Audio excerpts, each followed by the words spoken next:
बलौदाबाजार हिंसा की जड़ में भाजपा है। टेंट लगाने से लेकर भोजन बनाने वाले तक भाजपा के हैं। प्रदेश में लगातार कानून व्यवस्था बिगड़ती जा रही है। आलम यह है कि कलेक्टर और एसपी ऑफिस तक फूके जा रहे हैं। प्रदेश में ऐसी कानून व्यवस्था पहले कभी नहीं देखी। ये जो आरोप है, ये आरोप लगातार इन दिनों छत्तीसगढ़ में सुनने को मिल रहे हैं और इसलिए सुनने को मिल रहे हैं क्योंकि छत्तीसगढ़ के इतिहास में एक ऐसी घटना घटित हो गई जो छत्तीसगढ़ पर काला धब्बा के जैसे यहाँ पर लगा हुआ है। बलौदाबाजार हिंसा का जिक्र यहाँ पर एक बार फिर से मैं यहाँ पर कर रही हूँ आपके सामने और लगातार इस घटना का जिक्र तब तक होता रहेगा जब तक इस घटना को लेकर असली आरोपी कौन थे, कारण क्या था, वजह क्या थी, ये निकलकर सामने नहीं आ जाते और साजिशें थी या वाकई कोई असामाजिक तत्व था जिन्होंने जानबूझकर या फिर गलती से इस तरह की घटना को अंजाम दिया। सवाल बहुत सारे और इन सवालों के जवाब आते तक लगातार छत्तीसगढ़ तक ये मुद्दा यहाँ पर उठाते रहेगा। और जो आरोप से मैंने इस चर्चा की शुरुआत की, वो आरोप लगाए हैं छत्तीसगढ़ के पूर्व मुख्यमंत्री भूपेश बघेल ने और लगातार बीजेपी इस मामले को लेकर घिरती जा रही है। एक और जहां बीजेपी ये कह रहे हैं कि कांग्रेस ये पूरे घटनाक्रम को लेकर जिम्मेदार है, तो वहीं कांग्रेस लगातार बीजेपी को ही इसके पीछे का मुख्य कारण बताते आ रही है। तमाम तरह के आरोप यहाँ पर लग रहे हैं। आरोप प्रत्यारोप के बीच में सवाल अब भी ये कि अब बलौदाबाजार हिंसा को लेकर क्या होगा। मयंक, सवाल लगातार उठ रहे हैं। बहुत बड़ी ये घटना है, प्रदेश ही नहीं बल्कि पूरे देश में भी इस घटना का जिक्र हो रहा है और लगातार लोग ये जानने की कोशिश कर रहे हैं कि एसपी कार्यालय, कलेक्टर कार्यालय इतनी आसानी से आग के हवाले आखिर कर कैसे दिया गया, क्या कर रहे थे प्रशासन। ये सवालों के घेरे में लगातार लॉ एंड ऑर्डर की बात यहाँ पर उठ रही है। एक इतिहास में एक ऐसी घटना जो लगातार अब छत्तीसगढ़ की राजनीति को गरमाए हुए है और चर्चा बदस्तूर इस विषय को लेकर जारी है। आपको क्या लगता है कि अब लगातार जिस तरह से भूपेश बघेल मुखरता से इस पूरे मसले पर अपनी आवाज उठा रहे हैं, अपने सोशल मीडिया के एक्स प्लेटफॉर्म पे वो इस तरह के लगातार पोस्ट डाल रहे हैं, बीजेपी इस पूरे घटनाक्रम को लेकर कांग्रेस को जिम्मेदार मान रही है, कांग्रेस इस पूरे घटनाक्रम को लेकर बीजेपी पर हमलावर है, तीसरी एंट्री हो जाती है अमित जोगी की जो अब आमरण अनशन का ऐलान कर देते हैं। लेकिन क्या ये काफी है उन सवालों के जवाब को जानने के लिए कि आखिर ये जो हिंसा है वो इतनी कैसे भड़क गई? बिल्कुल पूजा, जिस तरह से घटना जो हुई है, खासकर बलौदाबाजार मुख्यालय पर जब ऐसी घटना हो जाती है तो ये बेहद शर्मनाक घटना है। छत्तीसगढ़ के इतिहास में काला दिन के रूप में इस दिन को याद किया जाएगा। लगातार जिस तरह से घटना के बाद जो चीजें निकल कर आ रही है, उसमें परत दर परत ऐसी ऐसी कई बातें निकल कर सामने आ रही है कि लॉ एंड ऑर्डर जो के मामले में पूरी तरह से प्रशासन का फेलवर साबित हुआ है। हमने देखा कि जब प्रदर्शन को लेकर लगातार समाज के प्रमुखों ने प्रशासन से इसमें बात की, मुलाकात की, उस दरमियान भी उन्होंने केवल यही मांग रखी कि जो इसके दोषी है, जो सामाजिक जो धार्मिक स्थल है वहां पर जो तोड़फोड़ किया गया है, उसके दोषी है उनको उन पर कार्रवाई की जाए। तो ये एक मसला छोटा सा विवाद का था जिसे प्रशासन और समाज के बीच में बातचीत करके सुलह मशविरा करके निपटाया जा सकता था, लेकिन उस मसले को लगातार बढ़ाते चला गया।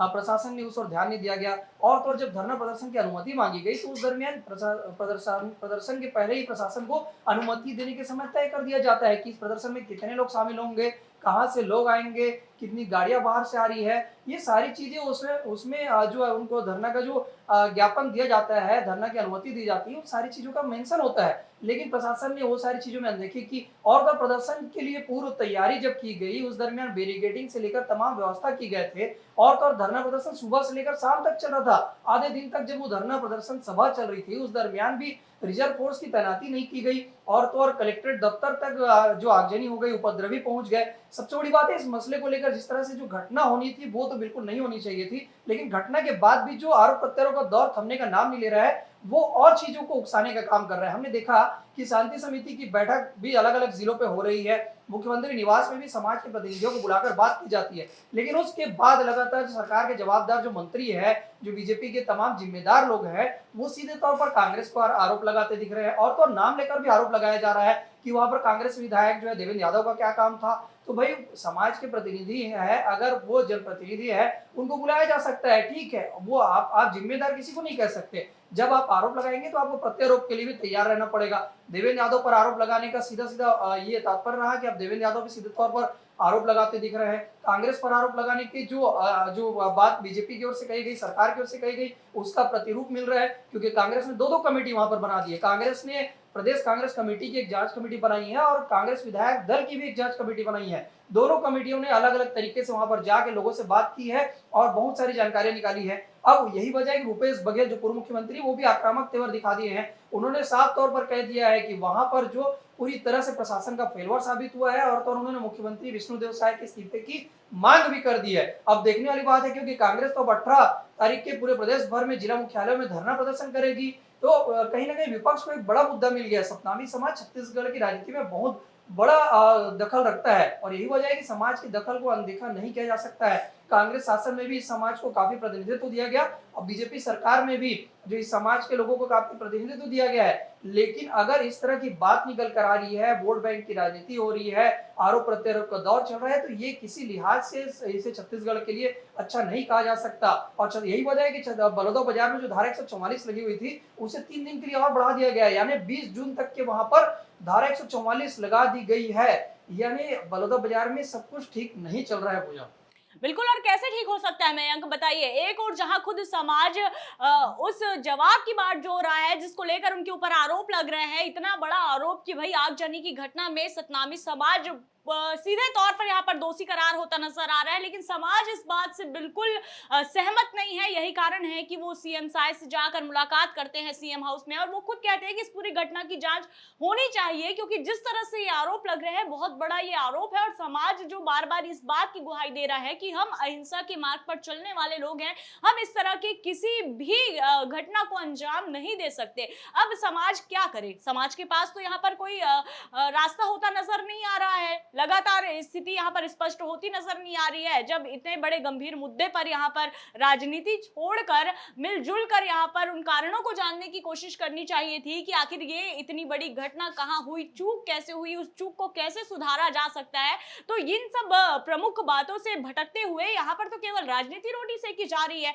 लेकिन इस बीच एक बहुत बड़ी बात अगर गौर करने वाली है मयंक, तो वो ये भी है कि वाकई सतनामी समाज इस दौरान लगातार अपने शांति के राह पर चलने का यहाँ परिचय दे रहे हैं, क्योंकि जिस तरह से जैत खाम आस्था के प्रतीक को यहाँ पर ठेस पहुंचाया जाता है, उसके बावजूद ये इतनी बड़ी घटना हो जाती है, इस पे राजनीति हो रही है, लेकिन समाज काफी शांति प्रिय तरीके से इन तमाम मसलों पर चुप्पी साधे बैठे हुए हैं और इंतजार कर रहे हैं सिर्फ उस क्षण का कि कब इस पूरे घटनाक्रम के जो मुख्य कारण है वो सामने निकलकर सामने आएंगे। और सूझबूझ का अगर प्रतीक कोई यहाँ पर दे रहा है, तो वो सतनामी समाज की ओर से दिया जा रहा है। इस बात को नहीं नकारा जा सकता, क्योंकि दोनों ही दल यहाँ पर राजनीति रोटी सेकने के लिए, अपना राजनीति सिक्का चमकाने के लिए यहाँ पर बैठे हुए हैं।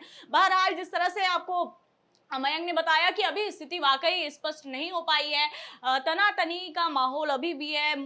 इस पूरे घटनाक्रम में स्थिति अब भी जो है वो नहीं कहा जा सकता कि बहुत अच्छी हो चुकी है, गहमा गहमी का माहौल। और इस बीच लगातार लग रहे आरोप प्रत्यारोप और सवाल अब फिर एक कि सतनामी समाज को न्याय कब मिलेगा। इस सवाल के साथ मैं यहाँ पर आपको छोड़े जाती हूँ। जवाब आपके क्या है, आपकी क्या राय है कि बलौदा बाजार वायलेंस वाली घटना को आप किस तरह से देखते हैं? 7 दिन बीत गए इतने बड़े इस आगजनी की घटना को होने के बाद, उसके बावजूद भी अभी किसी तरह से कोई कठोर कदम यहाँ पर हमें नजर नहीं आ रहे हैं सरकार की ओर से। हालांकि एसपी कलेक्टर को सस्पेंड जरूर कर दिया गया है, जांच की बात भी कही जा रही है, लेकिन अभी 7 दिन के बाद भी कुछ बड़ी सुगबुगाहट यहाँ पर नजर नहीं आ रही है। तो आप इस पूरे घटनाक्रम के पीछे क्या कारण समझते हैं?